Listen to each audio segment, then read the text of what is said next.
Hi, I'm back again. So here we have my old Asus laptop, and what it's doing is it's installing a clean copy of Windows 10 for sale because I just got this Asus laptop, and it's also got Windows 10 on it, but for a very short amount of time remaining. You see, I got to the point where I wanted to see if I get any benefit out of the Windows GoPro software stuff, but it doesn't really look like I'm going to get any advantage over Linux, so gonna get the heck away from the satanic Windows for now, just a little bit here. And so now we're gonna go take a poke around, see what I got. Oh, there's a little radio here. I got an RTL SDR radio. They actually made that for picking up TV channels, but I use it for using with SDR Sharp and GQRX and Kali Linux. I'm gonna go take a look at some other radio stuff we got. Oh, here's a little radio here, a little Wi-Fi radio. I don't know if I. Oh yeah, I do have it plugged in right there. So yeah, I'm gonna go take a look at some other radio stuff here.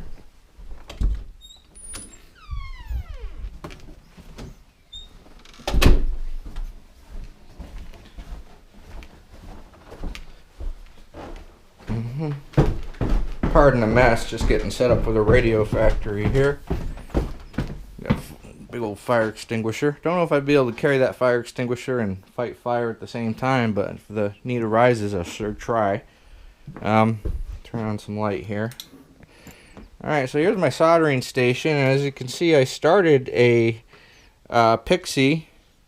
This one is a Pixie for 7.023 megahertz. But I got a component in the wrong spot, and I tried to desolder it, and it didn't work, so I'm waiting for a hand drill so that I can get those component holes back open and put in some more components. I got a lot of Pixie radios. I actually have hundreds of them. I have a box, huge box besides this bag here. I have a lot of Frog Sounds radios too to build. Let's see here. Here's some Frog Sounds radios, so I'm gonna be building a bunch of those.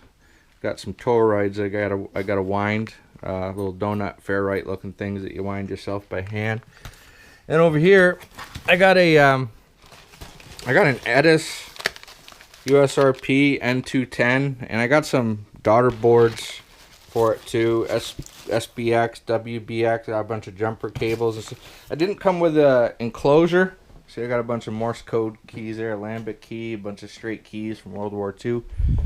The Edis USRP N210 didn't come with an enclosure, so I've been kind of working on this thing over here on top of my dryer.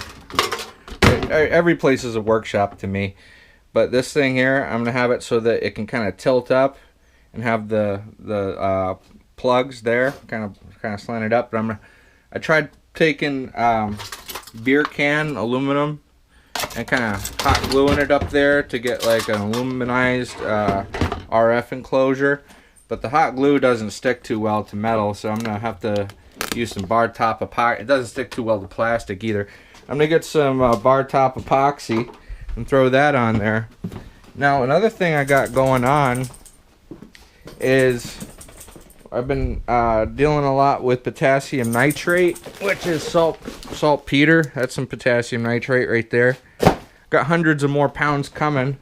I got 50 pounds of potassium nitrate over here. Let's see here. There's some more radios. Holy crap. A little more Pixies, like I said. But, whoops. Try not to break anything over here. Too much expensive stuff to break. But more potassium nitrate. As you can see, it's an oxidizer. So I'm going to be making a bunch of black powder and rocket candy. And by God, if I can't get all my dipoles up to where they're supposed to be with the use of cannons and rockets, then I don't know. I'll try something different. But I got a 55-gallon steel drum coming that I'm going to use as a retort for making pine charcoal. Here's my dog, Henry. And out there by the doghouse, you can't really see it right now, but there's a, Henry doesn't live in the doghouse, by the way. He lives in our house. That's just for target practice, shooting with guns and stuff, growing some vegetables on top of it when I'm not shooting at it. But I'm gonna use the steel 55-gallon drum to make pine charcoal for making black powder. One less thing to buy. But in the meantime, I got a bunch of willow charcoal. Got a bunch of willow charcoal because that's a good air float charcoal for getting good black powder. There's some of that I got here. Yeah, I got a lot of that stuff coming. That willow charcoal to get me started till I can make my own white pine charcoal. And then I got a bunch of ping pong balls because, you know, like a lot of them, I got a couple, 2-3 big bags like this of them. Because a lot of times ping pong balls, before they got into this beer pong stuff, they were made out of nitrocellulose, which is gun cotton. You know, really great for all kinds of pyrotechnic stuff. But these ones are made out of plastic. So as you can see over here, I'm kind of using them as spacers to make my Edison 210 enclosure. Looks like I don't know, like I rode the short bus, the short yellow bus or something. But I'll get it. I'll get that thing all nice and spiffy looking. And there's my cat. He's, believe it or not, about 27 pounds. Hey, kitty, kitty, kitty. Hey, there he is. And, okay, so here's the desktop computer. It's an old AMD. And let's take a look here. Go over to one of my other there. And bring up applications. Oh, oops. Well, this computer's frozen up right now. Haven't touched it in a while. There we go. Go over here to applications and you can see that I'm running Kali Linux here. Alright, and I got a hack RF here. Alright, hack RF 1. Go ahead and plug that into the USB port up here. And as you can see, all the lights on it come on. So got a hack RF. No idea what to do with it. So obviously, since I have no idea what to do with a hack RF, I ordered a Blade RF, which I also have no idea what to do with, or the Edis N210. I'm a very mediocre hacker and a very mediocre radio builder, but I'm gonna practice and follow the advice of guys on YouTube and try to get crack-a-lacking here. I'm pretty good with computers, so that's a plus, I guess. And it'll certainly be my pleasure to share my experiences with you guys as I try to figure out this stuff and gain an accurate knowledge of the truth. So there's my first video, and a shout out to Crazy Danish Hacker and also to Dave Kassler. And I'll have some more shout outs in my next video. Gotta check on some names, but you guys in YouTube land have been very helpful for me to get started and finding out what the heck to do to get the ball rolling.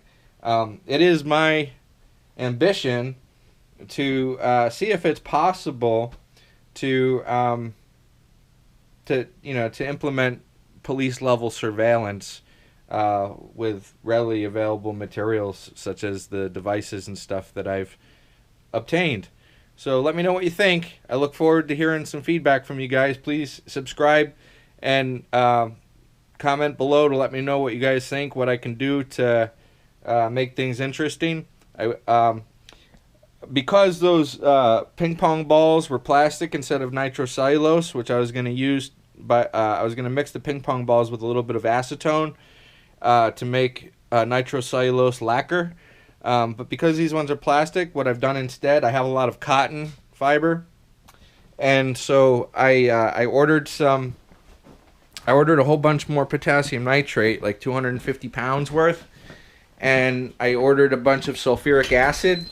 And I already have a whole bunch of cotton balls that I got at an auction, you know, real big bulk, a lot of them. Anyway, I'm going to make my own nitrocellulose with sulfuric acid and potassium nitrate and a bunch of ice and a couple of containers. And I'll put a link to somebody else doing that in the description. This guy Shell.